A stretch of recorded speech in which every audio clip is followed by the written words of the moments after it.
Friends, welcome to the channel. देखिए, आज हम एक एनएफओ को डिस्कस करने वाले हैं जो है हमारे पास HSBC India exports opportunities fund. देखिए, बहुत इंपॉर्टेंट जानना कि इंडिया के एम्बिशियस टारगेट्स हैं। अगर हम बात करें एक्सपोर्ट्स की, जो कि बहुत ही ज़रूरी है, जिसमें कंट्री जो है आपको पता है कंपनीज अपना माल इंडिया में बनाएंगी और एक्सपोर्ट करेंगी बाहर, जिसके थ्रू आपको पता है कि काफ़ी प्रोग्रेस होती है। इंडिया के अंदर जो है फॉरेन करेंसी आती है, जिससे रूपी भी स्टेबलाइज होता है और ये बहुत इंपॉर्टेंट है किसी भी कंट्री को। अगर आप चाइना की ग्रोथ स्टोरी भी देखेंगे तो सिर्फ मैन्युफैक्चरिंग और मैन्युफैक्चरिंग के बाद ही उन्होंने एक्सपोर्ट्स किया डिफरेंट डिफरेंट कंट्रीज़ के अंदर, इसीलिए उनकी इकोनॉमी स्ट्रांग हुई, एम्प्लॉयमेंट बढ़ी और कंट्री जो है आज आप देख सकते हैं टॉप 3 इकोनॉमी में आती है। इंडिया ने भी बहुत एम्बिशियस टारगेट्स बना रखे हैं। अगर हम देखें तो 2030 तक इंडिया का टारगेट है कि हमें एटलीस्ट 15% CAGR से ग्रो करना पड़ेगा एक्सपोर्ट्स को, ताकि हम 2 ट्रिलियन के हम जो है डॉलर्स का जो है एक्सपोर्ट्स कर पाए। देखिए, टारगेट बहुत ही ज़्यादा एम्बिशियस है। मैं ऐसा क्यों बोल रहा हूँ? क्योंकि अगर आप लास्ट 10 ईयर्स का अगर हम देखें तो एक्सपोर्ट्स जो है वो बहुत ही स्लो रहा है। अगर हम 2022-23 की बात करें, वहाँ पे हमारे CAGR जो रहा है वहाँ पे ठीक ठाक रहा है, दैट इज़ 11%। यानी कि हमें $2 ट्रिलियन तक पहुँचने के लिए अगर हम देखें तो हमें 15% CAGR करना पड़ेगा, which is a very very ambitious. लेकिन क्या हम $2 ट्रिलियन का टारगेट अचीव करेंगे, वो हम आने वाले टाइम पे देखेंगे, बट एटलीस्ट फोकस है। इसी फोकस को देखते हुए कंपनीज लाइक HSBC ने ये NFO लॉन्च किया है, जिसमें क्या होने वाला है, अगर हम बेसिक फैक्ट्स देख लें कि इसके अंदर इररिस्पेक्टिव ऑफ मार्केट कैप, ये एक तरीके का मल्टी कैप टाइप्स कंपनी हमारे पास NFO है, जिसके अंदर लार्ज, मिड एंड स्मॉल तीनों ही कैटेगरी की कंपनीज आ सकती हैं। क्योंकि इसका बेंचमार्क अगर आप देखेंगे, that is the Nifty 500 total return index, यानी कि 500 जो टॉप 100 कंपनीज है उसमें से कोई भी कंपनीज हो सकती हैं। लेकिन कोई भी कंपनी वही होगी जिसके अंदर एटलीस्ट उसका रेवेन्यू 20% एटलीस्ट वो एक्सपोर्ट से ऑलरेडी आता है, यानी वो ऑलरेडी वो बाहर कर रही है, चाहे वो किसी भी सेक्टर की हो, चाहे वो टेक्सटाइल की हो, चाहे वो कैपिटल गुड्स बनाती हो, चाहे वो ऑटोमोबाइल, फार्मा हो, टेक्सटाइल या what ever it is, right. Automobile जैसे हमने बताया, एंसिलरीज हो, कोई भी तरीके की सेक्टर की कंपनी, चाहे वो हेल्थ केयर कंपनी हो, तो वो इसका पार्ट बन सकते हैं। फिर उसका कोई लिमिटेशन नहीं है उस पर्सपेक्टिव में, जस्ट दैट कि उसको एक्सपोर्ट ओरिएंटेड होना है। तो ये बात बहुत जानने की ज़रूरी है।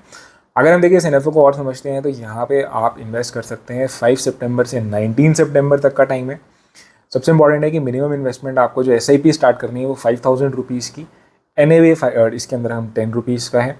जो इसके फंड मैनेजर हैं अभिषेक एंड सोनल, वो भी काफ़ी एक्सपीरियंसड हैं, तो उसमें कोई बात नहीं है। फंड हाउस भी काफ़ी स्ट्रॉन्ग है। HSBC ने जो पहले भी NFOs लॉन्च किए उनके रिटर्न्स भी काफ़ी सॉलिड आ रहे हैं, तो उसमें कोई बात नहीं है। लेकिन देखिए, इंपॉर्टेंट है जानना, अगर हम पॉजिटिव्स की बात करें तो सिंपल है कि इंडिया ग्रोथ स्टोरी में अगर आपको बिलीव करते हैं, आपको लग रहा है कि यहाँ पे मैन्युफैक्चरिंग बढ़ेगी, इंडिया से सिर्फ मैन्युफैक्चरिंग नहीं, सिर्फ एक्सपोर्ट्स भी बढ़ेंगे। क्योंकि अभी के टाइम पे आप देखिए एक्सपोर्ट्स गवर्नमेंट एंड थोड़े नॉन ट्रेडिशनल जो आप बोलेंगे सेक्टर्स या इंडस्ट्रीज़ में भी कर रही है, लाइक गारमेंट्स या toys.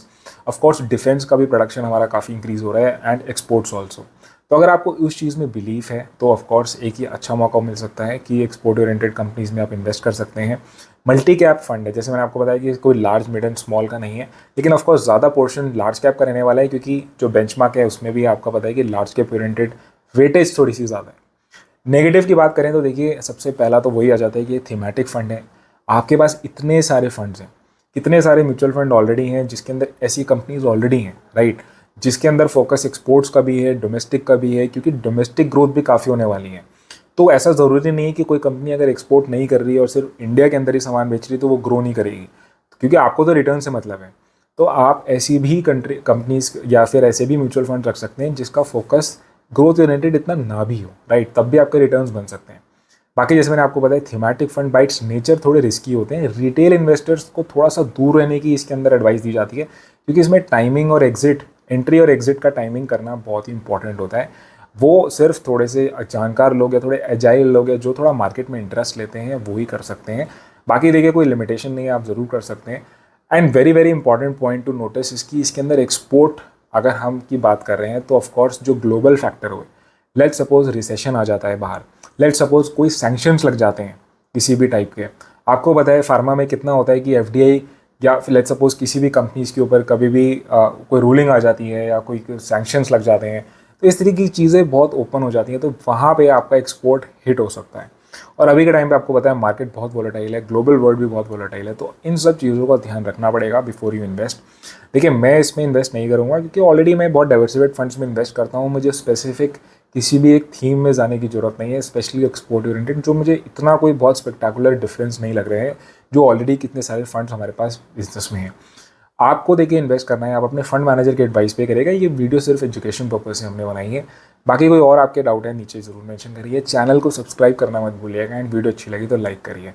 So that is all, thank you so much.